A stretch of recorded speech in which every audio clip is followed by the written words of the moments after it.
Like most of you, I'm a huge fan of Severance. And like any popular form of media, it obviously has captivated a wide audience, and that comes as no surprise. But I was really shocked to see how many right-wingers who spend all day preaching about meritocracy and mocking Gen Z for not working hard enough within the current economic system that we have, lavish endless praise on a show that is so unapologetically pro-worker and anti-capitalist.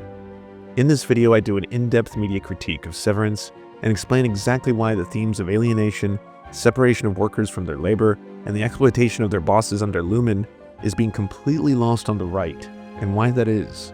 There are very clear spoiler warnings that will appear on screen if you want to avoid them, but otherwise you can watch and appreciate this video without ever having seen the show. The work is mysterious and important, and it's time to know why.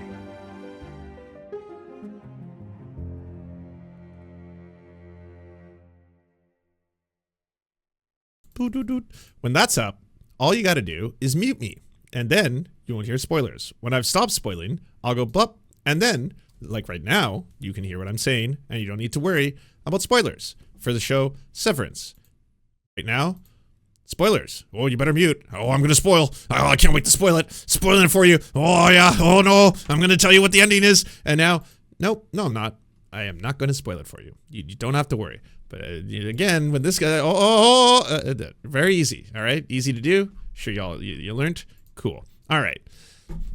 If you didn't know, Severance is a TV show on Apple TV that has gripped the world. Everyone is just completely spellbound by it for a good reason. It's very well written. It's incredibly well cast, very well acted, and it's also a mystery box show that is not a mystery box show like Lost was. I'm sure you all know the terrible reality of Lost. If you don't, Lost is amazing for 2.5 seasons and then just completely jumps the shark, gets terrible, because they hadn't thought about anything. They're like, we're going to set up all these cool, interesting mysteries. J.J. Abrams has this new idea. It's a box filled with mysteries. And if you don't actually know yourself, the person who's making the mystery, what's inside the box, you've got a big fucking problem. So as the show goes on, and you're like, well, what if we make the smoke monster into golden water goo, and it's actually a multiverse, and it travels through time with a massive switch, and then every religion is one, and then everyone is eventually gonna be like, this is so, I wasted my life. I thought, God damn it. This is not that. This is an incredibly original idea. It has very deep philosophical connotations. It does things that no other show has done before it, and it is resonating with a lot of people. It's also the most explicitly anti-capitalist piece of art on TV right now, in my opinion. It could not be more blatant about that, to the actual point where it's not just about worker solidarity, it's not just about the alienation that comes from labor, it's not just about the concepts of exploiting the labor of your employees, the concepts between worker owners, capitalists, and you know, the bosses versus the people, all that kind of stuff. It actually goes even further. It goes into the actual nuances of discussing how major and massive corporations get employees to fight one another for the behalf. They indoctrinate employees into a cult-like belief in their company being like a family in which you have to honor it, and that makes you a better worker, as well as the very concept of striking into the heart of the ability for employees to have solidarity with one another to rise up against the actual capitalist class, and inserting revolutionary texts, prose, if you will, written by someone who tried to write for the common people, being used to inspire a fucking revolution. That's all in the first season. That's just all in there. And for now to see, because it's become a cultural phenomenon, everyone loves it, to see people like Ben Shapiro write, Severance is the best show on television right now. Matt Walsh has one too. The best show on TV. Matt Walsh reviews Severance, including the other day, the Quartering wanted to battle Tim Pool because Tim Pool was doing that thing that Tim Pool does where he just starts tweeting one thought or idea and then tweets the exact opposite out. And so he tweeted originally, Severance is not good. No one watches Apple TV. And then an hour later, Severance is very good. Everyone likes it and should watch it. It's like, epic, bro. No one knows what you believe. You're so mysterious. He actually, on his first tweet, got Ben Stiller to call him a nerd, which I think is really profoundly funny. Tim Pool, I wonder why so many people started posting about how good it's not Severance is. Ben Stiller, nerd emoji. And then if you ever want to see fucking the emasculation ritual in real time, you're looking at it right before your very eyes, all right? This is what the right likes to call cuckoldry. Because immediately after being called a nerd and getting ratioed into the sun by the actual Ben Stiller, Tim Pool replies with, "Tropic Thunder is one of the greatest films ever made. Thank you, sir. Oh God, I didn't expect to see you here." Yeah, that sucks. It's a really well thought out show. Alrighty, folks, it is a Friday, so it's time for a cultural recommendation. That was the cringiest thing I've seen in terms of Severance memes. You've probably seen a lot of Severance memes in large part due to the fact that there's some incredible dancing by an actor named Trammell who plays my favorite character on the show, Milchick. And since season 1, I've been fascinated by his performance, and by season 2, I was completely captivated by it. He is just an incredible performer in the series, and his role has taken on a lot of complex, I almost want to push the spoiler button. I won't do it yet, though. So I have recommended the show Severance on Apple TV before. It is great. It is a truly terrific show. It's fascinating. It's interesting. It raises really interesting philosophical questions about identity, work-life balance, relationships. It really is a fascinating show. So the season finale is out on Friday. I had a chance to watch it. And I will say, again, really well-constructed show. It is doing the thing that Lost never did, which is answer the questions that it actually poses, which is wonderful. So I was a huge Lost fan. For people who remember back to 2007, 2000. So I don't know if it's that media literacy is just turned off. Again, like it's easy would be to be like, Ben Shapiro doesn't understand anything because he's stupid. The guy is like a Harvard lawyer. So I think at the very least, he would have to be like, well, I do understand the very explicit anti-capitalist message of the show. I can still find it very fun. And I think it's because in the same way the right might hate, say, Skynet, Terminator 2. Skynet, Terminator 2, and the AI that it develops eventually, causing the end of humanity nearly. You can point towards Skynet as being a bad company. Because there's bad companies and there's good companies. Capitalism can produce both. And so I think that's probably where they're grounding their principles here. Not looking too in depth into the series, but to actually just be like, the company in the show is called Lumen. Lumen's just a bad company. It's a fictional fictional timeline that doesn't exist in reality. It's science fiction. We don't actually know the year that the show takes place in. Could be in 2030, somewhere around there. There are more countries listed in that show that actually exist on Earth, so it's clearly a different timeline to our own. But it's enough grounded in our own reality that most of the things are still kind of the same. We have smartphones. We have microwaves. All that kind of stuff. There's the United States. There was the Industrial Revolution. So most of the stuff is the same, but some little things have gone in a different timeline, essentially, is kind of it. Lost was a huge show on ABC. A fascinating show that posited a bunch of mysteries and then refused to answer any of them and suggested you were an idiot if you wanted to know the answers, which is why Damon Lindelof, who wrote the show's a schmuck. I'm still angry at Damon Lindelof. Here's an entire show filled with interesting mysteries, and you have faith in the writers are going to solve them, and then he says, at home, you're not thinking about work, and when you're at work, you're not thinking about home. And so it's for people who have trauma, and they're trying to dissociate from that trauma, and all of the rest. And so immediately you set up some interesting sort of spiritual and identity-based conundrums. Like, for example, if you have a completely separate identity when you go to your work life. Okay, so I was right. I kind of knew this was where I was going to go, where you're going to learn. Okay, so I'm going to explain what Severance is about, but this isn't a spoiler. You can learn this from the trailer of Severance, but if you don't even want to know what the show's about, I don't think it warrants the warning. Essentially, there's a technology where you put a chip into your head, and that chip allows you to sever your own consciousness into two different versions of yourself. One of those versions is you in your workday. So if you don't want to ever another day in your life work, say you're someone who's like, I hate my job. I hate going to work 8 hours a day every day. It sucks. There's now technology that makes you never have to go to work again. All that happens is you go into an elevator, and then all of a sudden, your consciousness has been split into two completely different beings. The second version of you, which are called the innies, for example, they will only know, and their entire reality will only be their lives inside the workplace. Essentially being prisoners inside the office or the construction factory or wherever you work, whatever your job is, you are basically born as a brand new human being into that, and that's all you know. From the moment you wake up, you're like, who am I? Where am I? And it's like, so here's your life now. Every day you're going to become awake and conscious inside the workplace, and then you're going to go into that elevator, and then the doors will open and you'll be right back into it. That's all it is. You are perpetually at work. And for you who decided to do this procedure, the original version of you called the Audi, for you are basically going to walk into the office and then walk right out instantaneously. You wake up in the morning, you've had your sleep, you have your breakfast, you get dressed for work, you go into your workplace, and then you walk right out. And 8 hours are done. Your entire shift is done. You never have to work another day in your life. You never have to know what work is like. Now, the implication of that would be, why would anyone want to do something like this? Because you consider it to be an unpleasant experience. Because you consider working to not be something that you want to do.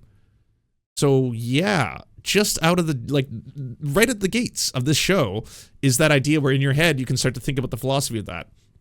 That's neat. I've certainly had jobs that are so shitty that I could see myself wanting to potentially do that.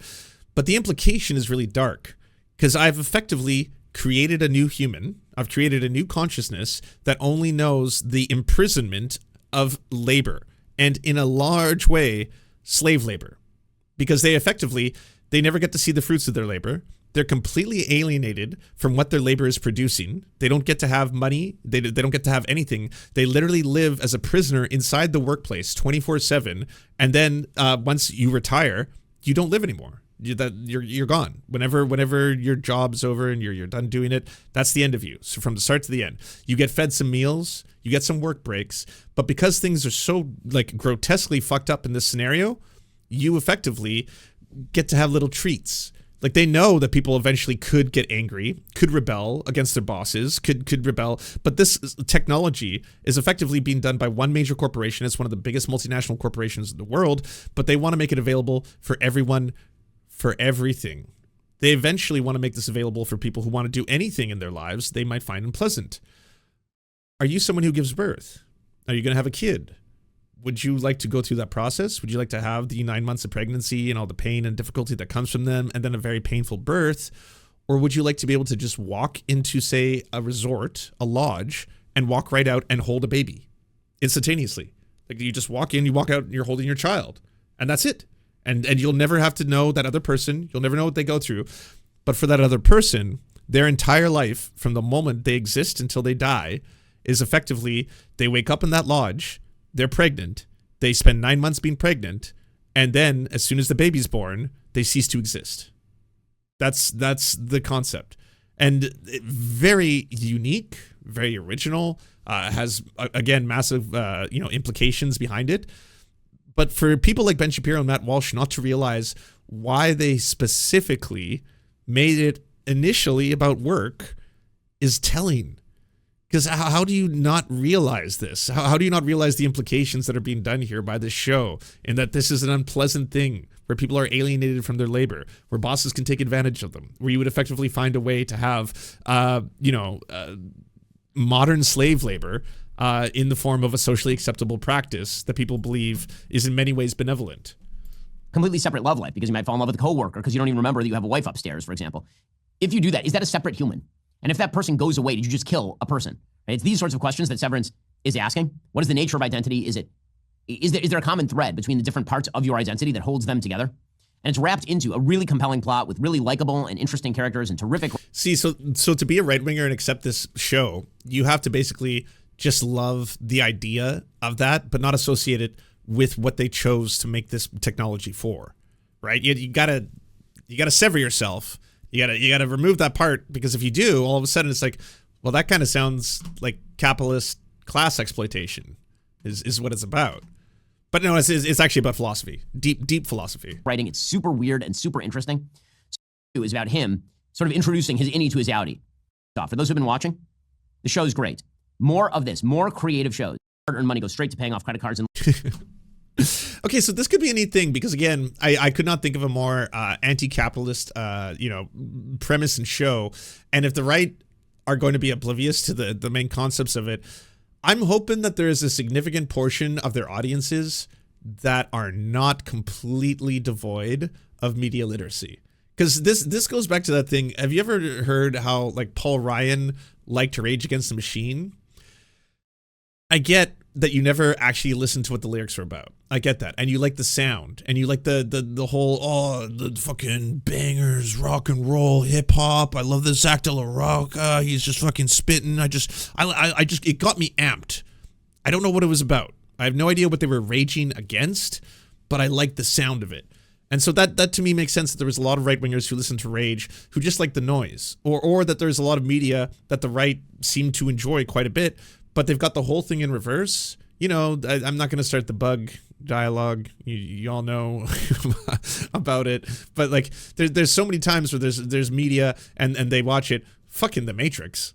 I mean, The Matrix has been essentially just completely reappropriated by the men's manosphere, fucking far right, oppression and upholding the patriarchy in a movie that was very, very deeply coded about the trans experience, not to mention breaking free from a lot of the paradigms of society that we've all been programmed to believe that actually serve to oppress us. That's The Matrix. That's what it's about. But you can look at it and be like, it's about literally taking candy, take a red pill, and you eat it, and then you see the world for what it is, and that's women control everything. And you're like, no, but this is not even adorable. It's actually very, very frustrating. Feeling like so they made a doll of the Mananangalo. What the? And Disney has made a habit of cannibalizing its IP in favor. Okay, so that's all he had to say.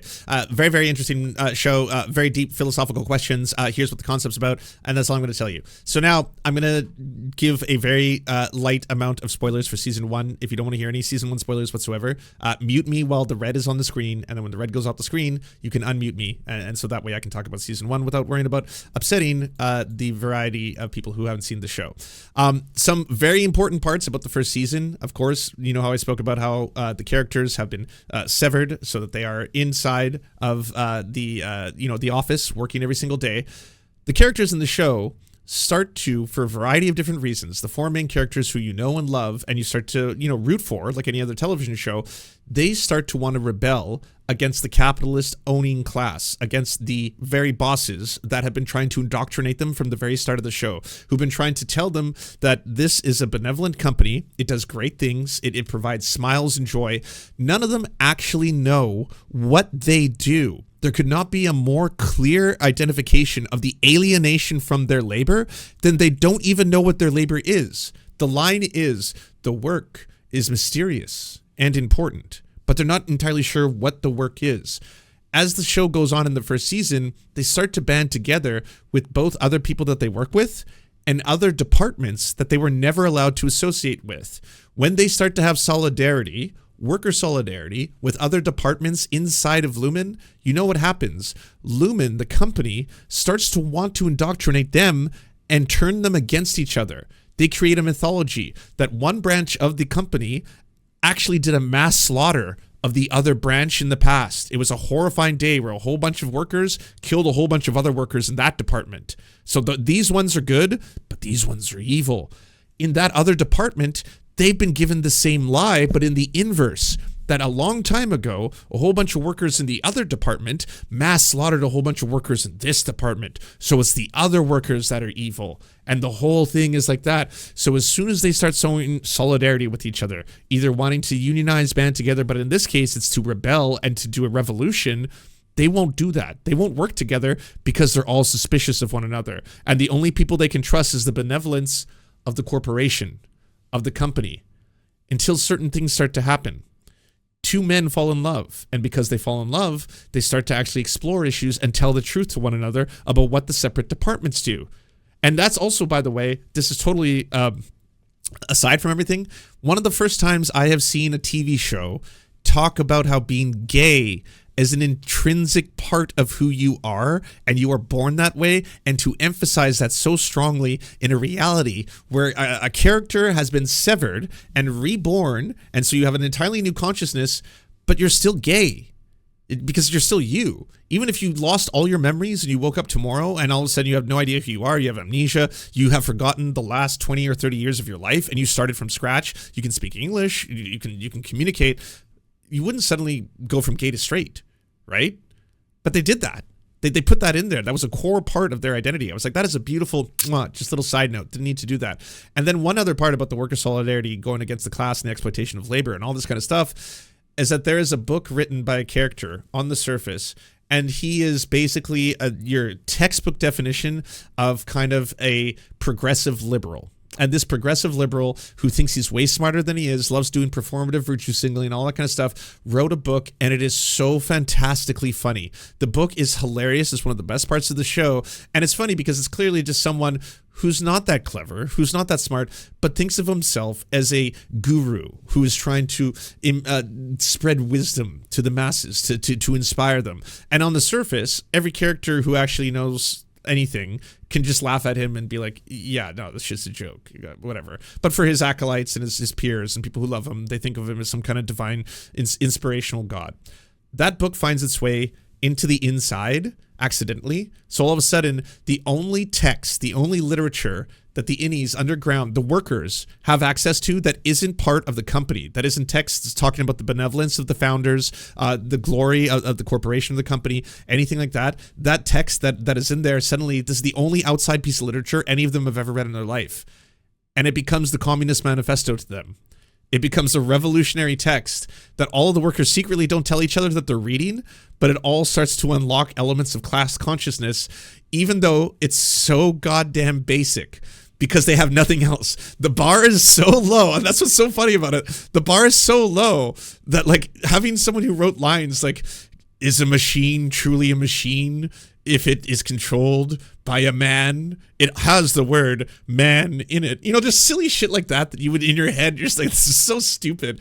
But for these innies who have nothing else, it's the Communist Manifesto, and it's revolutionary to them. And all of them start using these words as inspiration to suddenly break free. We have to do something. We have to revolt. We have to cause and organize together. Only together, if we organize together, can we do a revolution. And all of the four main characters have to get to that point for various reasons, for different reasons and how they get there. But that's effectively what eventually takes place. Reward them for trying something new.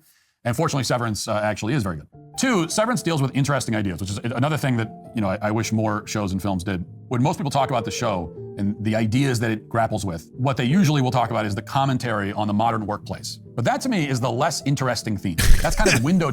There you have it.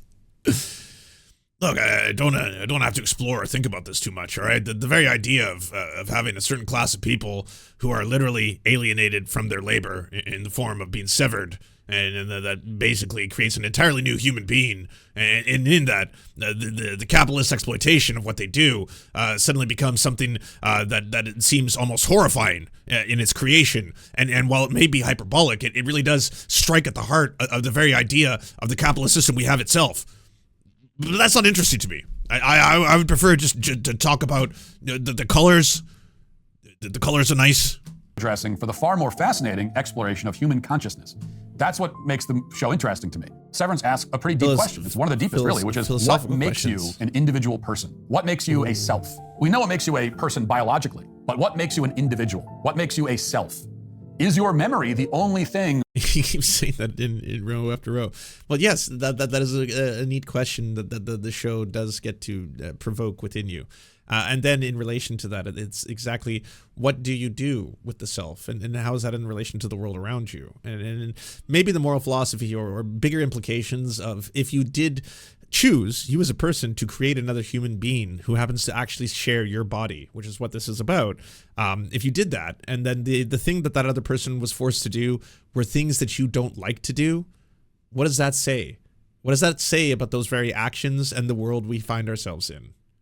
But then again, you would have to make that sort of holding you together and making you one individual. The show argues, I think pretty convincingly, that if you take one person and you put them in 2 different settings and you make it so that they don't remember anything about themselves in the other setting, you'll end up with 2 distinct personalities and values. Oh my God, sorry, I got to do a season 1 light thing here.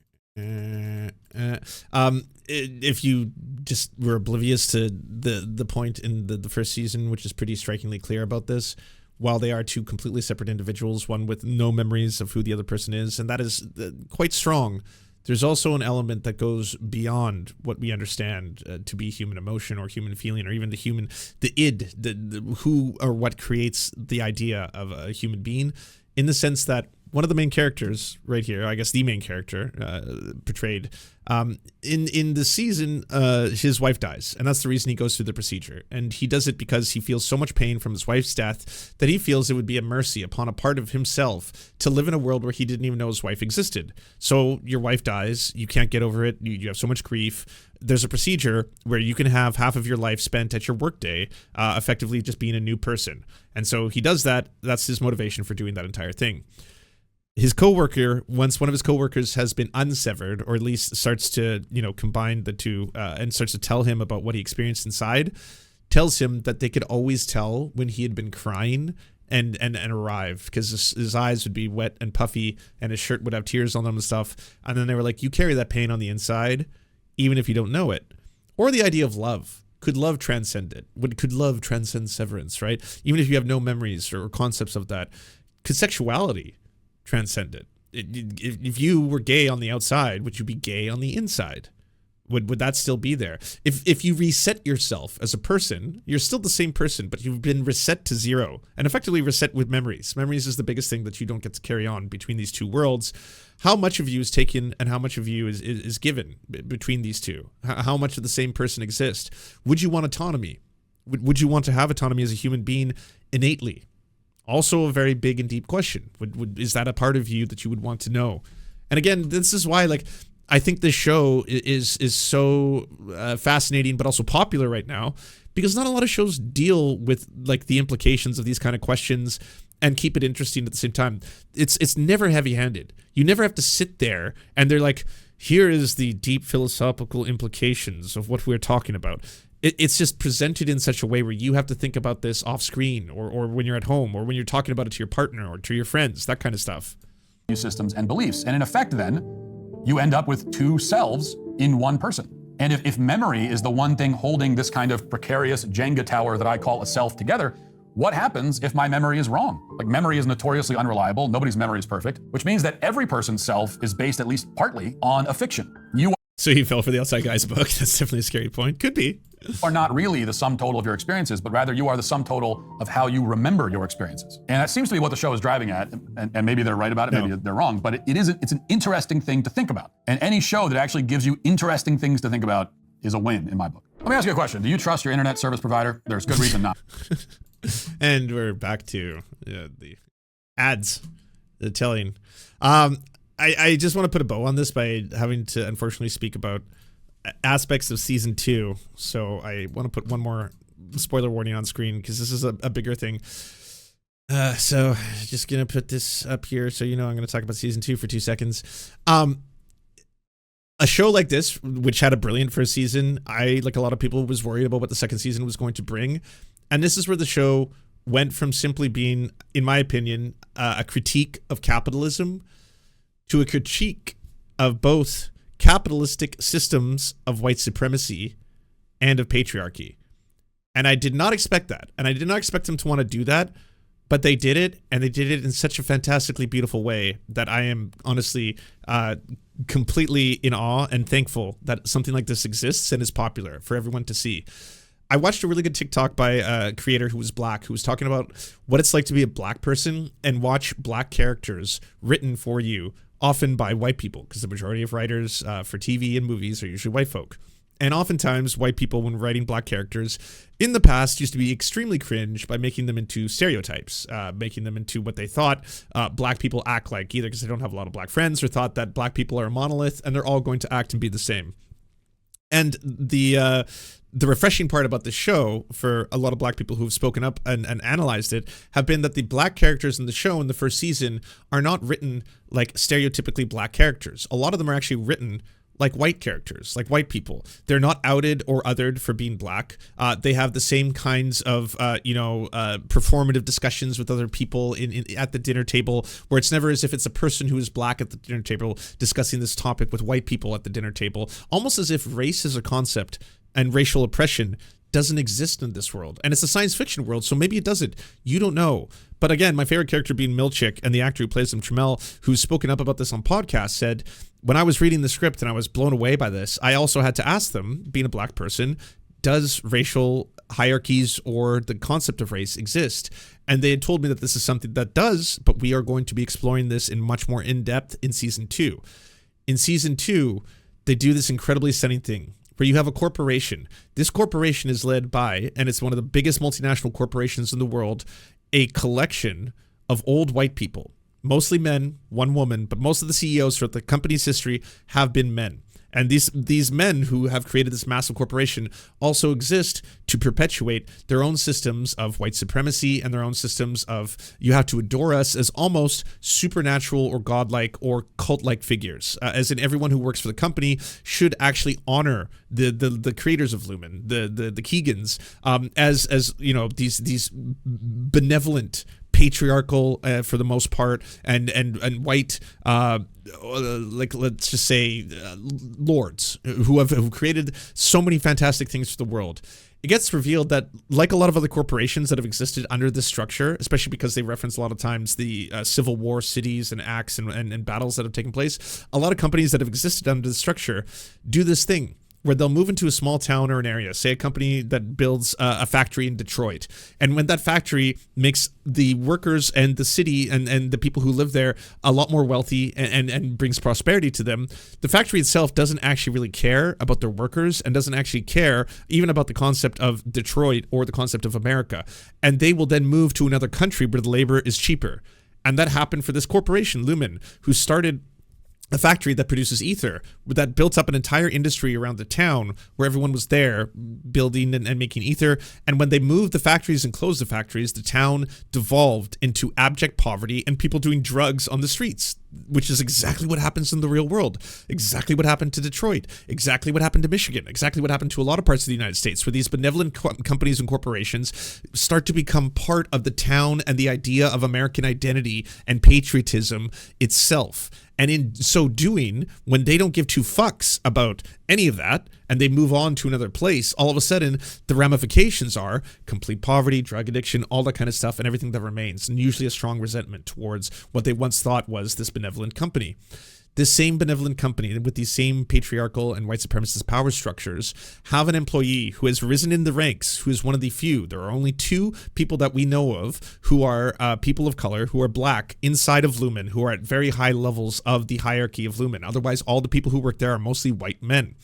And of those 2 people, they have a unique experience where that same company wants to foster those same feelings inside of them. And they do it by giving them pictures of the founder of the company, but not as of white men, as of black men. As in, here is to your particular tastes, the idea and the vision of being a part of our family and what it would feel like. And we want you to identify and associate with the company and all that it is, insofar as we know that you are also black. So here's a picture of the founder as a black man. He wasn't. He's not, but this is for you, because we want you to be on board with the idea that you are part of something greater and that we are all part of something greater. And like to see them do that and to go to that extent again is something that for the Ben Shapiros, the Tim Pools, the Quartering, who also said that he loves the show, the Matt Walshes, all of them either have to turn their brains off, not think about it too much, or maybe think that this is all just kind of silly little things that are happening from a super evil company like Skynet. Lumen's just, yeah, it's evil, but like there's evil companies, there's good companies. And this one, it's all part of the weird mythology. I don't really know what it means. And they go the extra step where that same character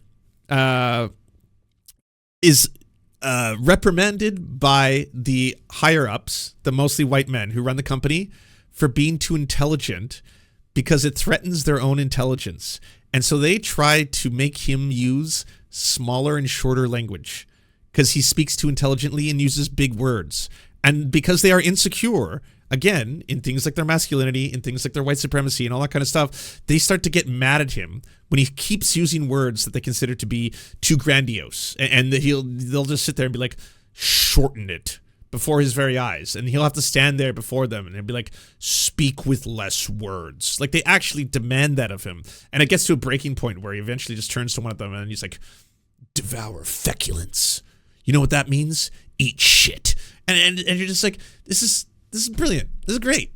Like, these are not things that are explored in TV often, or movies, or just in any kind of work dynamic or criticism of our current paradigm that we find ourselves in. But they are incorporating this with purpose. And for patriarchy, I'll go the extra mile there and say that one of the characters within the show who is so devout to this corporation, and she is just a true believer, and she'll do whatever the company says, and she has been one of their most like stalwart supporters, gets fired. And when she gets fired, she just has a complete, her entire psyche and her understanding of the world breaks down. She doesn't know.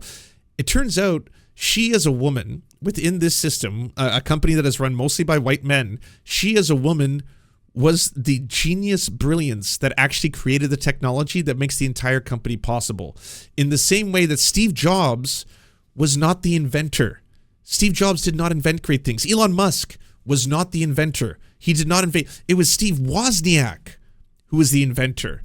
And in this case, it happens to be like it goes back to that old thing of like, did you know that DNA was either completely or partially discovered by a woman, but she didn't get credit for it for a very large part of human history, because the very first photo we have of the double helix strands that make up DNA, a man took credit for that and ran with that. And that became history. The same thing with the game Monopoly. It was invented by a woman. It was called the landlord game. But a man stole it and took credit for it and gave it to the Parker brothers and became the first multimillionaire board game inventor.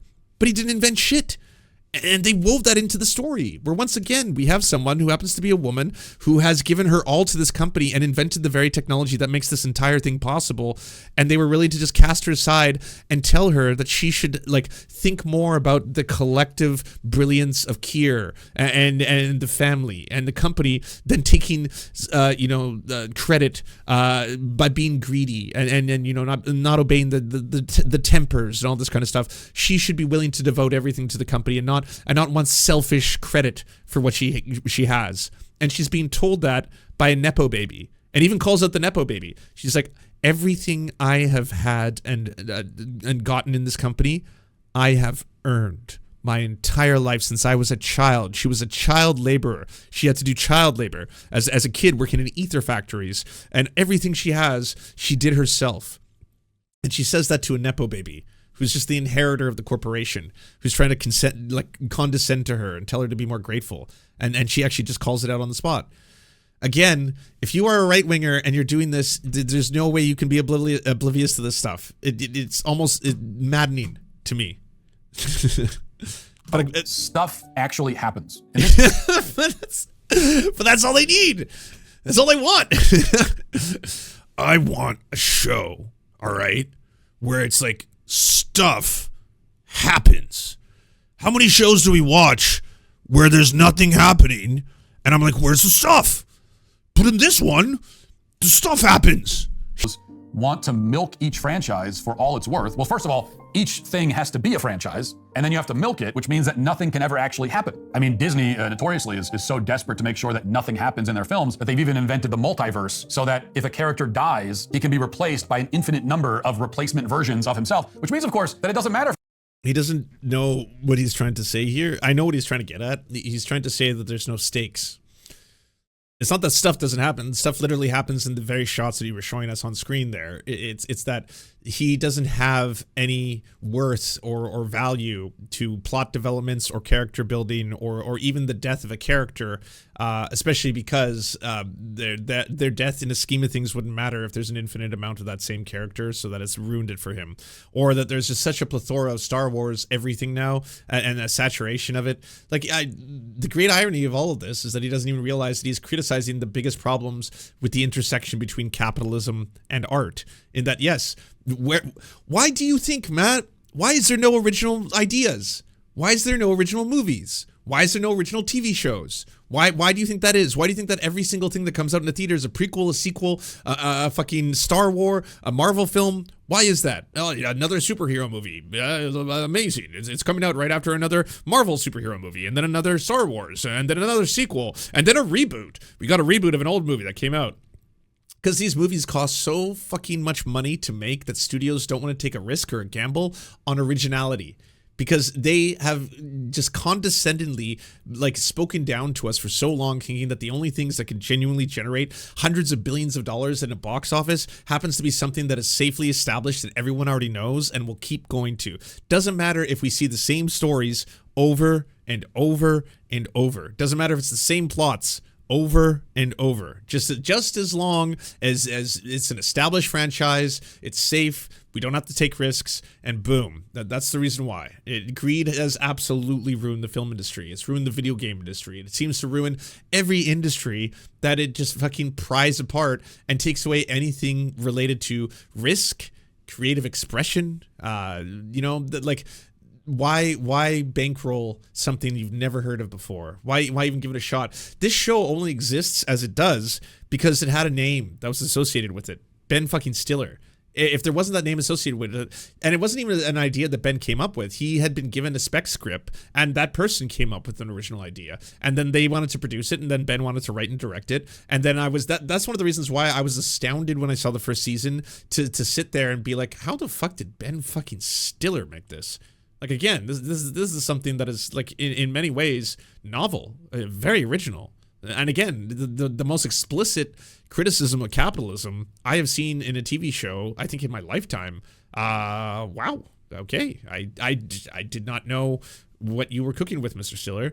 But it's like, the more you go into learning about the show, its producers, everyone who works on it, the team, it's like anything else. It's a collaborative project made by lots of people, made by a lot of different writers.